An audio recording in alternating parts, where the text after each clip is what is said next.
നീ എനിക്ക് വേണ്ടി സഹിക്കുന്നുണ്ട്, ഇത്രയും കാലം നിലനിന്നിട്ടുണ്ട്, എന്തിന് എനിക്ക് വേണ്ടി തർക്കങ്ങളിൽ പോലും ഏർപ്പെടുന്നുണ്ട്. എന്നാലും എനിക്ക് ഇതിനോടൊരു ആരോപണം പറയാനുണ്ട്. നീ നിൻ്റെ ആദ്യ സ്നേഹത്തിൽ നിന്ന് അകന്നുപോയി. അങ്ങനെയാണ് എഫേസ്യരിലെ സഭയ്ക്ക് എഴുതിയ കത്തിൽ ദൈവദൂതൻ അവരുടെ മീതെ ആരോപിക്കുന്ന ഒരു പ്രധാനപ്പെട്ട വിചാരം. What has happened your first love? എല്ലാത്തിനകത്തും ആ ചോദ്യത്തിന് ഒരു മുഴക്കമുണ്ട്. പല രീതിയിൽ ട്രാൻസ്ലേറ്റ് ചെയ്യുന്നുണ്ട്. ഒരു കുഞ്ഞിനെ കയ്യിലേക്ക് ലഭിക്കുമ്പോഴുണ്ടായ ഒരു സ്നേഹം, ആരുടെ കൈപിടിച്ച ഒരു കോവിലിന് മുമ്പിലോ മദ്ബഹ്റമിൽ നിൽക്കുമ്പോൾ അനുഭവിച്ചൊരു ഹർഷം, ഒരു തൊഴിലിലേർപ്പെടുമ്പോൾ അനുഭവിച്ച ഒരു ഏകാഗ്രത, ഇൻവോൾവ്മെൻറ്റ്, അതൊക്കെ ഇപ്പോഴും പുലർത്തുന്നുണ്ടെന്നുള്ളത് ഒരു വലിയൊരു പ്രശ്നം തന്നെയാണ്. ഏകദാനത കൊണ്ടും ആവർത്തനം കൊണ്ടും പലതും ഇങ്ങനെ ഒരു പാസഞ്ചർ തീവണ്ടി കണക്കങ്ങ് സംഭവിക്കുന്ന മാത്രമേ ഉള്ളൂ, ഓടിക്കൊണ്ടിരിക്കുന്നു. എന്നാൽ അതിനകത്ത് കൃത്യമായൊരു വേഗതയോ താല്പര്യമോ പാഷനോ ഒന്നും ഇല്ല എന്നുള്ളൊരു പ്രശ്നമുണ്ട്. എങ്ങനെയാണ് തിരിച്ചു വരാൻ പറ്റുന്നുള്ളതിൻ്റെ സൂചനകളും കൃത്യമായിട്ട് നൽകിയിട്ടുണ്ട്. ഒരു 3 വാക്കുകളാണ്. 1 റിമെമ്പർ, 2 റിപ്പൻറ്റ്, 3 റിപ്പീറ്റ്.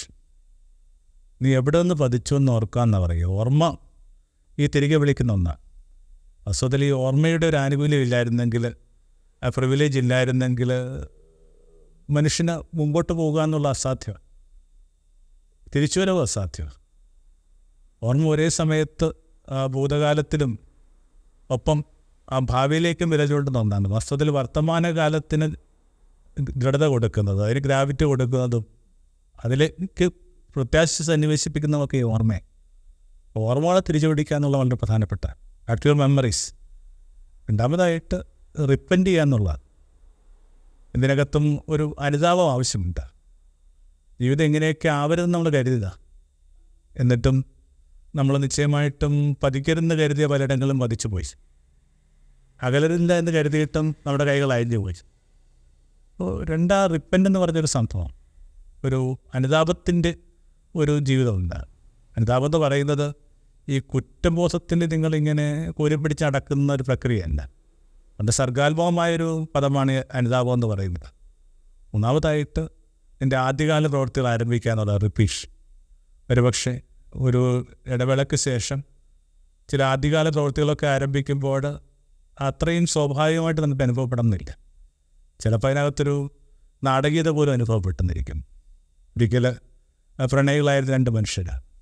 പ്രണയത്തിൽ മനുഷ്യർക്ക് എന്തുമാത്രം പേരുകളാണ്. ഇന്ന് ഏറ്റവും കൂടുതൽ ഉത്തീന മനുഷ്യൻ ചൊല്ലുന്ന പ്രണയകാലത്ത് പദങ്ങൾ കൊണ്ട് പറഞ്ഞു തീരുന്നില്ല. പക്ഷേ പിന്നെ ഓരോരോ കാര്യങ്ങൾക്കകത്ത് ജീവിതം പെട്ടുപോകുമ്പോൾ, അതിൻ്റെ ഒരു ഊഷ്മളതയും അടുപ്പവും ഒക്കെ ഇല്ലാതെ പോകുമ്പോൾ, അത്തരം പദങ്ങളൊക്കെ നമ്മൾ നോക്കി നിൽക്കുമ്പോൾ ഇല്ലാതെയാവുകയാണ്. വർഷങ്ങൾക്ക് ശേഷം അത്തരം ഒരു പദം ഒരാൾ ഉപയോഗിച്ചു തുടങ്ങുമ്പോൾ അത് കുറച്ചൊരു നാടകീയമായിരിക്കാം. പക്ഷെ എന്നിട്ടും അത്തരം ചില കാര്യങ്ങൾ ആരംഭിച്ചേ പറ്റും. എവിടെ നിന്നെങ്കിലും നമ്മൾക്ക് ആരംഭിച്ചേ പറ്റും. എന്തും കുറേ കഴിയുമ്പോൾ വളരെ സ്വാഭാവികമായി മാറുമെന്നുള്ളതാണ് നമ്മുടെ ഒരു സങ്കല്പവും വിശ്വാസവും.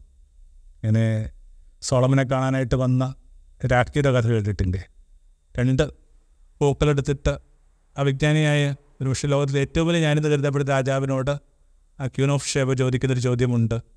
ഇതിലേതാണ് ശരിയായ പൂവ്? രണ്ടിലൊന്ന് കടലാസ് പൂവ്, കൃത്രിമ പൂവ്. സോളമൻ പുഞ്ചിരിച്ചോട്ട് പറഞ്ഞു, ജാലകം തുറക്കാൻ പറഞ്ഞു. ആ ഒരു നിമിഷം ഈ ജാലകത്തിലൂടെ ഒരു വണ്ട് വന്നിട്ട് ഈ പറഞ്ഞ ഒരു പൂവിലിരുന്നു. എന്നിട്ട് തേൻ കുടിക്കാൻ തുടങ്ങി. രാജാവ് ചിരിച്ചുകൊണ്ട് പറഞ്ഞു, വളരെ സിമ്പിളാണ്, ഏതാണ് ശരിയായ പൂവെന്ന് നിനക്ക് വെളിപ്പെട്ട് കിട്ടിയില്ലേ? വർഷങ്ങൾക്ക് ശേഷം ഈ മനുഷ്യൻ്റെ വാർദ്ധക്യത്തിൽ ഇപ്പോൾ വൃദ്ധയായിരിക്കുന്ന ഈ രാജ്ഞി കാണാൻ വരിക. പതിവ് കണക്ക് ആ പഴയ കാലത്തിൻ്റെ ഓർമ്മയ്ക്ക് വേണ്ടി വിളിക്കുന്ന 2 പൂക്കളെടുത്ത് കാണിച്ചിട്ട് ചോദിച്ചു, ഇതിലേതാണ് ശരിയായ പൂവ്, ഏതാണ് കൃത്രിമ പൂവ്, ഇതാണ് കടലാസ് പൂവ്? പഴയ കഥയുടെ തുടർച്ചെന്ന നിലയിൽ രാജാവ് ഇത്തവണയും ഈ പറഞ്ഞ ജാലകവാതിലുകൾ തുറക്കുന്നു. ഈ തോട്ടത്തിൽ നിന്ന് നിറയെ ശലഭങ്ങൾ വന്നിട്ട് ഈ 2 പൂക്കളിലും മാറി മാറിയിരിക്കുക. രാജാവ് കുഴങ്ങിപ്പോയി. അപ്പോൾ രാജ്ഞി രാജാവിനോട് പറയുന്നൊരു കാര്യമുണ്ട്. ഈ വലിയ ബുദ്ധിമാന്മാർക്ക് മനസ്സിലാകാത്തൊരു കാര്യം പ്രണയികൾക്കറിയാം. എന്താണത്? ഏതൊരു കടലാസ് പൂവും കുറേ കാലം നെഞ്ചോട് ചേർത്ത് പിടിച്ചാൽ അത് ശരിയായ പൂവായി മാറും. Thank you.